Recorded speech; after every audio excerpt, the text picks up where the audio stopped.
Neville Goddard म्हणतात, वास्तव काय आहे?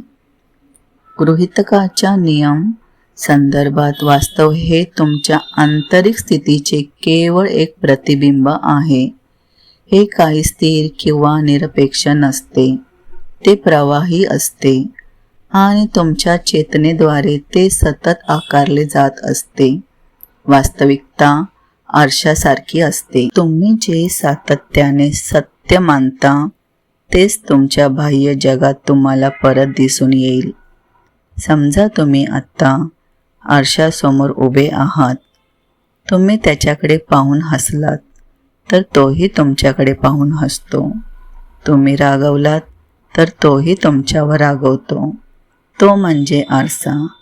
अजिबात विलंब न करता, संकोच न करता तुम्ही त्याला जे काही दाखवता ते तो तात्काळ प्रतिबिंबित करतो. हेच तत्त्व प्रत्यक्षात आणण्यासाठी तुम्हीही लागू करू शकता. तुमची गृहीतके आरशातील तुमच्या हावभावासारखी असतात.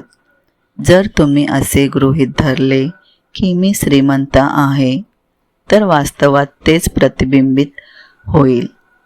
पण जर तुम्ही लगेच मनात विचार आणलात, थांबा माझ्याकडे पैसे कुठे आहेत, तर गृहीत लगेच धरेल तेच गृहीत सध्या प्रत्यक्षात प्रतिबिंबित करून दाखवेल. कारण आपण हेच तर गृहीत धरलं होतं. मग तेच आरशासारखं प्रतिबिंबित समोर दिसून येईल. जर तुम्ही स्वतःला जे सांगत आहात त्याच्या उलट वास्तव का दिसेल?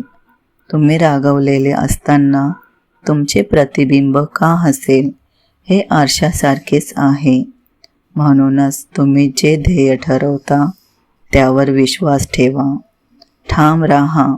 परिस्थिती कितीही कठीण असली तर शेवटी तुमचं स्वप्न हे नक्की सत्यात उतरेल. आजचा विश्वास उद्याचं वास्तव बनेल. म्हणूनच तुमच्या नवीन गृहीतकावर ठाम राहा. म्हणजेच वास्तवाला, म्हणजेच आरशाला ते तुम्हाला परत दाखवल्याशिवाय पर्यायच उरणार नाही. तुम्हालाही विचारात बदल करायचा आहे का? कमेंटमध्ये नक्की बोला. येस या नो.